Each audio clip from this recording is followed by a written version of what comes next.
মনের ভিতরে অনেক রাগ, অভিমান, কষ্ট চেপে রেখে দেশ ছেড়ে চলে যেতে বাধ্য হচ্ছি। এই দেশে কখনোই মানুষ থাকতে পারে না। গুড বাই বাংলাদেশ, আর কখনোই ফিরবো না। আসসালামু আলাইকুম, কেমন আছেন সবাই? আমি বর্তমানে রয়েছি আমাদের ঢাকা ইন্টারন্যাশনাল এয়ারপোর্টে। এখন বাজে বাংলাদেশ সময় সকাল 5টা। আমি এখন সিরিয়ালে দাঁড়িয়ে আছি আমার বোর্ডিং পাসের জন্য। মনের ভিতরে অনেক রাগ, অভিমান, কষ্ট নিয়ে দেশ ছেড়ে চলে যাচ্ছি। এই দেশটা সাধারণ জনগণের জন্য নয়, চিটার, বাটপার, চোর, ডাকাত, পলিটিশিয়ানদের জন্য হচ্ছে এই দেশ। কোনো ভালো মেচুর মানুষ এই দেশে কখনোই থাকতে পারে না। এই দেশ না দিতে পারে শিক্ষার মর্যাদা, না দিতে পারে মানুষের মূল্যায়ন। আর যদি জীবনের কথা বলি তাহলে তো 0% মানুষের জীবনের দাম নেই। এই দেশ কি দিয়েছে? বেকারত্বের হার, ঢাকা শহরের জ্যাম। একজন মানুষকে খারাপ কিছু ছাড়া ভালো কিছু দিতে পারেনি এই দেশ। একবার এই দেশ ছেড়ে চলে যাচ্ছি, আর জীবনেও দেশে ফিরে আসবো না। আসলে বাংলাদেশটাতে মানুষ থাকার উপযুক্তই না। চিটার, বাটপার আর পলিটিশিয়ানদেরই হচ্ছে এই দেশ। গুড বাই বাংলাদেশ, আর কখনোই ফিরবো না এই দেশে। কি ভাবছেন এগুলো আমার কথা? আমি দেশ ছেড়ে চলে যাচ্ছি? একদমই না। তবে হ্যাঁ, আমাদের দেশে অনেক অনেক মানুষ আছে যারা দেশের উপরে দোষ চাপিয়ে দেশটাকেই ছেড়ে চলে যায়। একটা দেশ কখনোই অপরাধী হতে পারে না, অপরাধী হয় সেই দেশের মানুষরা। একজন মানুষের উপরে দোষ চাপানোর আগে নিজে কতটা ঠিক সেটা আগে যাচাই করবেন।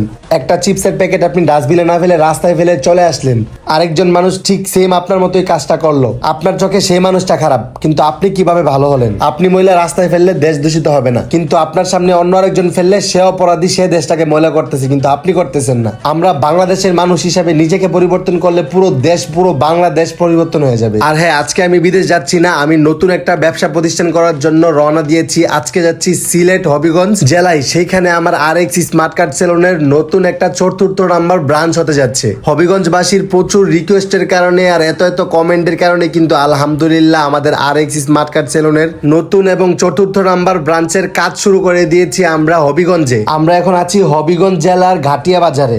ঘাটিয়া বাজার শঙ্কর সিটি 99 মার্কেটের দোতলায় কিন্তু আমাদের ব্রাঞ্চ ওপেনিং হতে যাচ্ছে। এটা কিন্তু হবিগঞ্জ এবং আমার জন্য অনেক আনন্দের একটা, খুশির একটা খবর। আলহামদুলিল্লাহ দোকানের মালিকের সাথে আমাদের ডিট কমপ্লিট হয়ে গেছে। আমরা কিন্তু ব্রাঞ্চের কাজ শুরু করে দিয়েছি আজকে থেকেই আমাদের RX স্মার্ট কার্ড সেলুনের হবিগঞ্জের নতুন ব্রাঞ্চে। হবিগঞ্জেরই ছেলে, ইটালি প্রবাসী নূর আলী ভাই আমাদের সাথে পার্টনারশিপে রয়েছে আমাদের এই ব্রাঞ্চে। সো আলহামদুলিল্লাহ সবকিছু এখন প্রায় কমপ্লিট হয়ে গেছে।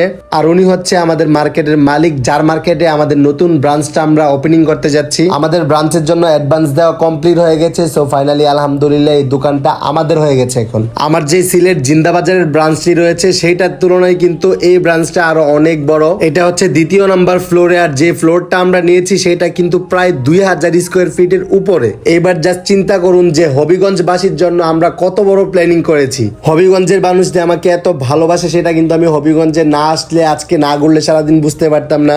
আপনাদের ভালোবাসার কারণেই চলে আসছি আপনাদের জেলাতে। দেখতে দেখতে কিন্তু আলহামদুলিল্লাহ প্রায় আমাদের 4টা ব্রাঞ্চ হয়ে যাচ্ছে। আমার এই 4টা ব্রাঞ্চের কারণেই কিন্তু 50 থেকে 60টা ফ্যামিলি চলতেছে। দেশে চাকরির অভাব বলে চাকরির পিছনে না দৌড়ে নিজে কিছু করুন, বিজনেসে আসুন। কষ্ট করে একটা ব্যবসা রান করে ফেলতে পারলে শুধু আপনি নয়, আরো 10টা ফ্যামিলির ছেলেকে চাকরি দিয়ে 10টা ফ্যামিলি আপনি পালতে পারতেছেন।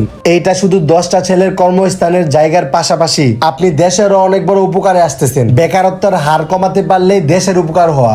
যাই হোক, সিলেট হবিগঞ্জবাসী সবাই রেডি থাকেন। খুব তাড়াতাড়ি অনেক বড় করে কিন্তু একটা গ্র্যান্ড ওপেনিং দিতে যাচ্ছি, এবং আপনাদের পুরো জেলার ভিতরে সব থেকে বড় জেন্টস পার্লার হবে আমাদের RX স্মার্ট কার্ড সেলুন। হবিগঞ্জের পর আর কোন কোন জেলায় আমাদের ব্রাঞ্চ দেখতে চান অবশ্যই ভিডিওর নিচে কমেন্ট করেন।